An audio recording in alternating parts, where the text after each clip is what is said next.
नमस्कार,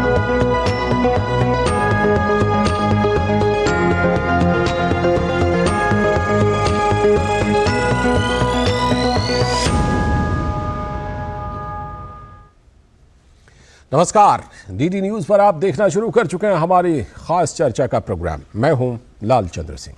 आज की चर्चा में वैसे तो दो विषय हैं, लेकिन सबसे पहले हम बात करेंगे विश्व मानसिक स्वास्थ्य दिवस की। देखेंगे कि पिछले साल शुरू किए गए टेली मानस से देश के लोग किस तरह से मानसिक स्वास्थ्य को लेकर फायदा उठा रहे हैं। इस चर्चा में जुड़ेंगे हमारे साथ एक खास मेहमान भी, लेकिन पहले ये रिपोर्ट देख लीजिए। अगर आप किसी मानसिक परेशानी से गुजर रहे हैं और किसी को नहीं बता रहे हैं तो आपके लिए टेली मानस है ना।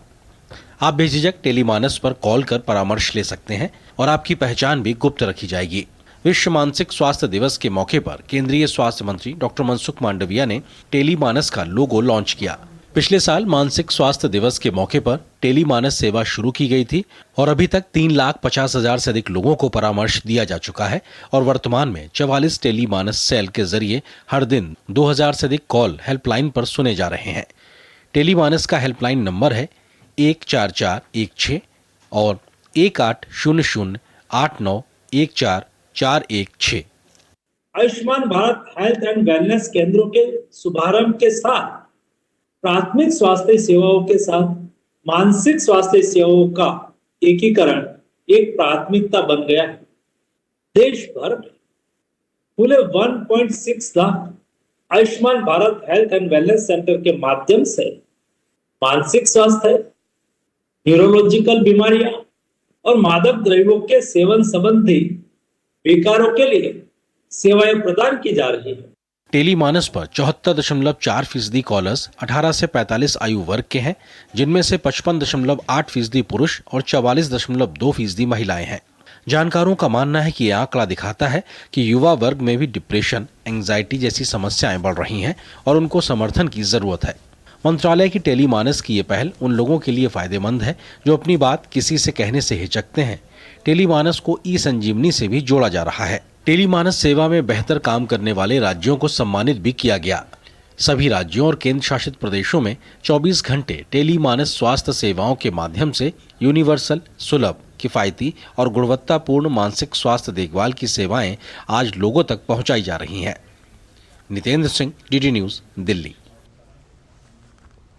जी, तो मानसिक स्वास्थ्य दिवस, विश्व मानसिक स्वास्थ्य दिवस जो है वो कितना अहमियत रखता है, और ये भी कि मानसिक स्वास्थ्य को लेकर प्रायः ये चर्चा होती है कि लोग प्रायः इसे नज़रअंदाज कर देते हैं जब तक कि बहुत भयावह रूप ना ले ले। तो ये जो दिवस है उसका क्या महत्व है, और टेली मानस जो भारत सरकार ने पिछले साल शुरू किया था वो किस तरह से लोगों के लिए मानसिक स्वास्थ्य के मामले में संजीवनी बन रही है, इसी पर चर्चा करने के लिए हमारे साथ डॉक्टर राजेंद्र के धमीजा जी हमारे साथ स्टूडियो में मौजूद हैं। बहुत बहुत स्वागत सर। आपका परिचय, प्रोफेसर हैं न्यूरोलॉजी के और निदेशक हैं IHBAS न्यू दिल्ली में। बहुत बहुत स्वागत आपका सर। Thank you. सबसे पहले तो आपसे यही जानना चाहूंगा कि प्रायः जैसा कि हम देखते हैं कि जब तक मानसिक स्वास्थ्य कोई भयंकर रूप ना ले ले तब तक क्या होता है कि समाज, परिवार के लोग, बाकी खुद भी लोग इसे नज़रअंदाज करते हैं। ऐसी स्थिति में ये जो विश्व मानसिक स्वास्थ्य दिवस है वो क्या संदेश देता है, क्योंकि स्वास्थ्य मंत्री ने भी कहा छुपाने की नहीं बल्कि बताने की ज़रूरत है। बिल्कुल ठीक कहा आपने, और हर व्यक्ति जो है कभी ना कभी माइनर मेंटल डिसऑर्डर्स का शिकार रहता है, और आंकड़े ये बताते हैं कि 7 में से 1 जो व्यक्ति है वो मानसिक रोग से ग्रसित है, और बहुत ज़्यादा जो मेंटल डिसऑर्डर्स हैं वो माइनर भी होते हैं और उनको हम रोज़मर्रा की ज़िंदगी में नज़रअंदाज करते हैं, क्योंकि हमारे यहाँ पे मेंटल हेल्थ एक स्टिग्मा बना हुआ है जिसको हम डिस्टिग्माइजेशन की ज़रूरत महसूस करते हैं। और मेंटल हेल्थ लिटरेसी को बढ़ाने के लिए ये 10 अक्टूबर का दिन जो है विश्व मानसिक रोग दिवस मनाया जाता है, वर्ल्ड मेंटल हेल्थ डे, और इस पर बहुत बड़े बड़े कार्यक्रम होते हैं। और आज माननीय स्वास्थ्य मंत्री ने टेलीमानस का 1 वर्ष पूरा होने पर मेंटल हेल्थ कॉन्क्लेव में संबोधित किया, जिसमें हम लोगों को बहुत उत्साहित किया गया, प्रोत्साहित किया गया और अवार्ड दिए गए। जी, डॉक्टर धमीजा, मैं उसी टेलीमानस ऐप पर आने वाला था कि किस तरह से ये हमारे देश के लोगों के लिए मानसिक स्वास्थ्य के मामले में संजीवनी साबित हो रही है। जिस तरह से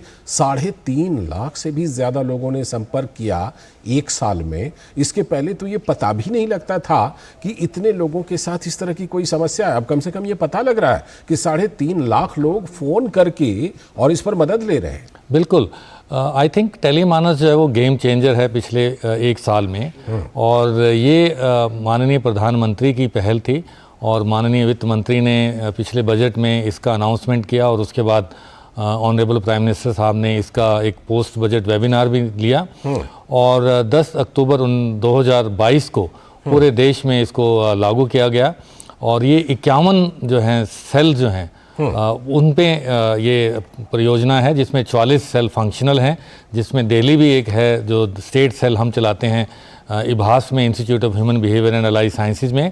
और आपने ठीक कहा कि इसमें लोगों को अवेयरनेस मिली है, पब्लिक अवेयरनेस बहुत हुई है, जागरूकता पैदा हुई है, तभी 3 लाख से भी ज़्यादा कॉल्स पूरे देश में आई हैं। और अगर हमारे दिल्ली स्टेट सेल की बात करें तो 6000 से ज़्यादा कॉल्स हमने ली हैं पिछले एक साल में, और 4000 कॉल्स ऐसी हैं जो लोगों ने कॉल करके हमें अपनी परेशानियों के बारे में बात की है। और ये हमारे काउंसलर्स जो हैं वो 24 घंटे जो हैं वो टेलीफोन सर्विस पे अवेलेबल हैं, और ये 3 टियर्स में चलता है एक्चुअली। जब भी कोई व्यक्ति इस नंबर को कॉल करता है 14416 या 180089 14416, जैसे आप दिखा रहे हैं ये नंबर, जब इस पे कोई कॉल करता है तो जैसे दिल्ली की कॉल दिल्ली स्टेट में हमारे पास आती है और हमारे काउंसलर जो इसमें ट्रेंड हैं और वो उस कॉल को लेते हैं। और हमने ये देखा है कि 80 से 85% कॉल्स जो हैं वो काउंसलर के लेवल पे ही एड्रेस हो जाती हैं। अगर फिर भी काउंसलर को लगता है कि ये मामला थोड़ा सीरियस है तो वो वही कॉल रियल टाइम में साइकेट्रिस्ट को ट्रांसफ़र कर देता है, ठीक है, उसी कॉल को ही, और फिर साइकेट्रिस्ट उससे बात करते हैं उस पेशेंट से, उसके जो भी उसकी समस्या है उसको समझने के लिए। और साइकेट्रिस्ट को भी अगर लगता है कि ये समस्या बहुत गंभीर है तो फिर उसको हॉस्पिटल जाने की सलाह दी जाती है या लाया जाता है। बात और जी डॉक्टर धमीजा, जो हम डेटा देख रहे हैं उस डेटा में हम देख रहे हैं कि 18 साल से 45 साल की उम्र के बीच ये करीब 3/4 75% लोग हैं। इसका मतलब ये हुआ कि क्या आज की जो जीवन शैली है वो हमारे युवाओं पर, 18 से 45 के बीच हम कह सकते हैं कि मोटे तौर पर किशोर और युवा और प्रौढ़ावस्था की शुरुआत वाले लोग हैं, तो क्या उनके ऊपर हमारी जो जीवन शैली है, आज की जीवन शैली, उसका कोई स्ट्रेस पड़ रहा है क्या? कोई दबाव महसूस कर रहे हैं? जैसे आप देखते हैं कि हमारा जो इस समय कॉम्पिटिटिव एनवायरनमेंट है, चाहे वो युवाओं में हो, चाहे वो पीयर प्रेशर हो, चाहे वो एक्सपेक्टेशंस बहुत ज़्यादा हों, ये सब जो लाइफस्टाइल है, चाहे वो सब्सटेंस अब्यूज़ हो, तो ये सारी कॉम्प्लिकेट करती हैं। और अंडरलाइंग जो हमारी एंग्जाइटी डिसऑर्डर्स हैं या माइल्ड हमारे एडजस्टमेंट प्रॉब्लम्स हैं वो उभर के आती हैं। तो ये सारे फैक्टर्स कंबाइंड करते हैं। सिर्फ एक ये बीमारी जो है किसी एक कारण से नहीं है, इंटरप्ले ऑफ वेरियस फैक्टर्स उनकी वजह से ये बीमारियां होती हैं। और बहुत सारे जो हैं हमारे लोग जो हैं अब जागरूक हो रहे हैं। हमारे समाज में एक मेंटल हॉस्पिटल में जाना एक बहुत बड़ा जो है, लोग मानते थे कि नहीं जाना चाहिए और अवॉइड करते थे। ऐसा भी समय आएगा जब लोग मांगेंगे कि अगर मुझे कुछ प्रॉब्लम है और मेंटल हेल्थ इश्यूज हैं तो मुझे ज़रूरत है प्रोफेशनल हेल्प की, और ये आ रहा है। पिछले एक सालों में आपने देखा है कि कोविड में एक बहुत बड़ी उपलब्धि ये रही है कि लोगों में मेंटल हेल्थ प्रॉब्लम्स हुई हैं, तो सरकार ने एक सुविधा ऐसी दी है कि 24 घंटे आप किसी को भी इस नंबर से बोलेंगे, चाहे वो पेशेंट खुद हो, एट रिस्क हो सेल्फ हार्म के लिए या फैमिली के लिए या सोसाइटी के लिए या उसके फैमिली मेम्बर्स हैं, तो इस नंबर पे कॉल कर सकते हैं। ये पूरे देश में चल रहा है और बहुत अच्छा रिस्पांस भी आ रहा है और बहुत सारी रियल स्टोरीज हैं। मैं आपको बता सकता हूं जो हमने सुसाइडल लोगों को बचाया है और लाइव्स सेव की हैं। एक बात और मैं ज़रूर आपसे पूछना चाहूँगा, बहुत सारे लोग टेलीमानस का इस्तेमाल कर रहे हैं, बहुत सारे लोग पहले से ही ई संजीवनी का इस्तेमाल कर रहे हैं, अब इन दोनों को जोड़ा जा रहा है, यानी कि टेलीमानस और ई संजीवनी को।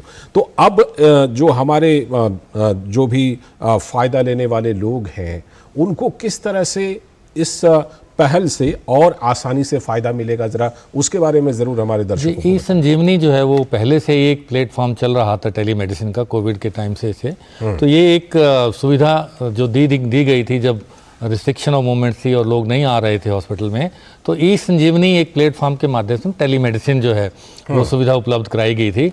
और टेलीमानस को ई संजीवनी से इसलिए जोड़ा गया है कि अगर आप टेलीफोन से नहीं आ सकते हैं तो इलेक्ट्रॉनिक माध्यम से ई संजीवनी से जुड़ सकते हैं। मैं एक चीज़ और जोड़ना चाहता हूँ इसको, जरूर। जो टेलीमानस है वो हमारा already existing district mental health program जो है पूरे देश में, उसका डिजिटल आर्म है, तो उसको DMHP से भी जोड़ा गया है। और जो पेशेंट्स, जो डॉक्टर्स को लगता है, साइकियाट्रिस्ट को लगता है कि इनको हॉस्पिटल में दिखाने की जरूरत है, तो उसको डिस्ट्रिक्ट हॉस्पिटल में या हमारे जैसे हॉस्पिटल इभास है जिसमें ये टेलीमानस सेल चल रहा है पिछले 1 साल से, वहाँ लाने की जो है परामर्श दिया जाता है, एडवाइस दी जाती है, काउंसलिंग की जाती है और लोग आ रहे हैं। वो nearest district mental health program में जो भी सेंटर है वहाँ जा रहे हैं और सुपर स्पेशलिटी हॉस्पिटल इभास है जैसे निमहंस बेंगलोर है, तो इन जगह पे भी जा रहे हैं।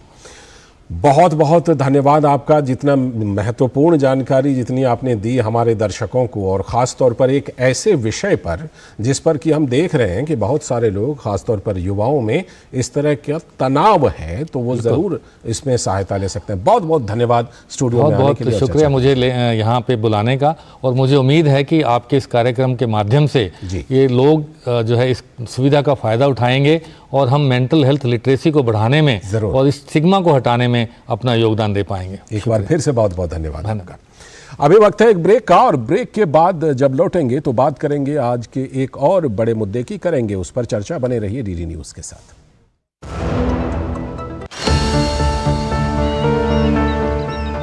जो बनकर मेरा हमसफर आएगा, सिर्फ उसी को फर्क नजर आएगा।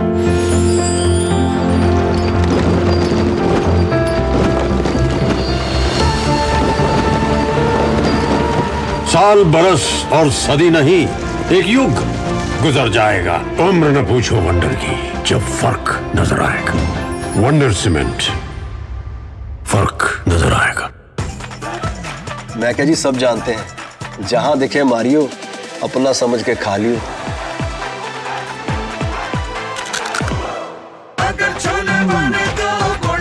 गोल्डी छोले मसाले, जहां जाए रिश्ते बनाए, जहां जाए रिश्ते बनाए, गोल्डी मसाले। शेयर मार्केट में इन्वेस्ट करें, गारंटीड रिटर्न से लाखों कमाएं। ये लिमिटेड ऑफर सिर्फ आपके लिए। नागिन की आंख में कैमरा फिट होता है। तुम भी क्या बकवास में यकीन करती हो? आप भी तो वही कर रहे हो पापा। शेयर मार्केट में कोई गारंटीड रिटर्न्स का वादा नहीं कर सकता। ऐसा कोई मैसेज, मेल या ऐड दिखे तो समझिए गलत है। ऐसे स्कीम निवेशक के साथ धोखा है और कानूनन अपराध भी। कितनी बार तो समझाया आपको। समझकर इन्वेस्ट कर। जो बनकर मेरा हमसफर आएगा, सिर्फ उसी को फर्क नजर आएगा।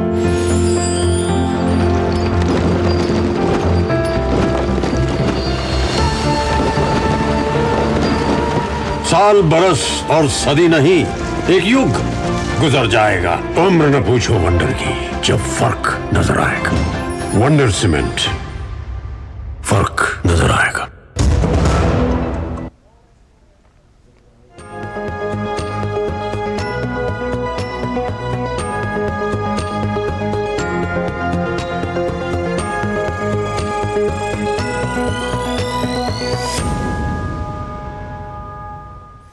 स्वागत है ब्रेक के बाद एक बार फिर से आपका। अब बात करेंगे देश में बच्चों में कुपोषण के प्रबंधन की। इस प्रबंधन के लिए प्रोटोकॉल की शुरुआत की गई है। दरअसल ये आंगनबाड़ी स्तर पर कुपोषित बच्चों की पहचान और प्रबंधन के लिए एक विस्तृत कार्यक्रम है। इसका लक्ष्य रेफरल, पोषण प्रबंधन और अनुवर्ती देखभाल पर ध्यान देना है। केंद्र की नरेंद्र मोदी सरकार प्रधानमंत्री पोषण शक्ति निर्माण यानी कि PM पोषण योजना भी चला रही है। इसी पर करेंगे अभी चर्चा, जिसमें हमारे साथ होंगे खास विशेषज्ञ मेहमान भी। लेकिन पहले एक रिपोर्ट देख लीजिए। बाल कुपोषण के खिलाफ मोदी सरकार तेजी से काम कर रही है ताकि देश का भविष्य अपने सपनों को साकार करने में किसी भी तरह से पीछे ना रहे। दिल्ली में महिला एवं बाल विकास मंत्री स्मृति ईरानी ने बच्चों में कुपोषण के प्रबंधन के लिए प्रोटोकॉल की शुरुआत की ताकि देश में जमीनी स्तर पर ही बाल कुपोषण की पहचान कर उससे निपटा जा सके। मोदी सरकार पहले से ही आंगनबाड़ियों में पोषण ट्रैकर के माध्यम से बच्चों के पोषण पर नजर रख रही है। इसके लिए 14 लाख आंगनबाड़ी केंद्रों पर ये पोषण ट्रैकर काम कर रहा है। 3 महीने में ट्रैकर बनाना और उसको देश के हर आंगनबाड़ी तक पहुंचाना, ये ऐतिहासिक काम न सिर्फ भारत सरकार, प्रदेश सरकार, बल्कि हमारी धरा पर काम करने वाली आंगनबाड़ी दीदियों ने किया। इसके लिए आपका विशेष अभिनंदन। बाल पोषण प्रोटोकॉल के तहत 10 चरण हैं, जिनके आधार पर बच्चों की निगरानी की जाएगी। पहले चरण में बच्चों के विकास की निगरानी और जांच की जाएगी। दूसरे चरण में कुपोषित बच्चों के लिए भूख का परीक्षण किया जाएगा। तीसरे चरण में चिकित्सा और उसका मूल्यांकन किया जाएगा। चौथे चरण में देखभाल के स्तर पर निर्णय लिया जाएगा, जबकि 5वें चरण में पोषण का प्रबंधन किया जाएगा। छठे चरण में चिकित्सा का प्रबंधन और 7वें चरण में पोषण, स्वास्थ्य, शिक्षा और परामर्श पर ध्यान दिया जाएगा। 8वें चरण की बात करें तो आंगनवाड़ी कार्यकर्ता द्वारा घर का दौरा किया जाएगा। 9वें चरण में बच्चों की लगातार निगरानी की जाएगी और 10वें चरण में आगे भी बच्चों पर लगातार ध्यान रखा जाएगा। इन चरणों के माध्यम से आप तय कर सकते हैं कि कौन सा बच्चा कम कुपोषण है, कौन मध्यम और कौन तीव्र कुपोषण से पीड़ित है। देश में 1970 के दशक से आंगनबाड़ी की व्यवस्था कैसी हो, इस पर चिंतन मंथन चला रहा था। लोग देश की संसद में, संसद के बाहर इस विषय पर मार्गदर्शन देते रहे, लेकिन राष्ट्र के इतिहास में पहली बार प्रधानमंत्री मोदी ने कहा कि ये एक आंगनबाड़ी की सहायिका या दीदी का मिशन नहीं, ये एक नेशनल फ्लैगशिप मिशन बनेगा और पोषण अभियान ने उसी दृष्टिकोण से जन्म लिया। बाल पोषण का प्रोटोकॉल 2 तरह से काम कराएगा। पहले समुदाय आधारित, यानी जिन बच्चों को स्वास्थ्य संबंधी किसी तरह की दिक्कत नहीं है, उन्हें समुदाय के स्तर पर ही देखभाल दी जाएगी और इसके लिए आंगनवाड़ी कार्यकर्ता माता पिता को शिक्षित करेंगी। दूसरा, जिन कुपोषित बच्चों को चिकित्सा की जरूरत है, उन्हें पोषण एवं पुनर्वास केंद्र भेजा जाएगा। ये प्रोटोकॉल कुपोषण के खिलाफ मोदी सरकार की प्रतिबद्धता को दर्शाता है। Neeraj Singh, DD News, Delhi. तो बच्चों में पोषण के जरिए कुपोषण को दूर करने की ये लगातार कोशिश चल रही है। उसी के लिए ये प्रोटोकॉल आज जारी किया गया। हमारे साथ डॉक्टर उमेश कपिल हैं, जो कि पूर्व प्रोफेसर हैं ह्यूमन न्यूट्रिशन के, एम्स के। बहुत बहुत स्वागत सर आपका डीडी न्यूज़ पर। सबसे पहले आपसे यही जानना चाहूँगा, जैसे देखिए पीएम पोषण योजना पहले से चल रही है ये योजना, अब जबकि ये प्रबंधन के लिए प्रोटोकॉल को महिला एवं बाल विकास मंत्री ने इसको जारी किया है, ये किस तरह से सहायक होगा उस योजना के साथ, पीएम पोषण योजना के साथ, जिससे कि कुपोषण को लेकर के और बेहतर प्रबंधन हो पाए?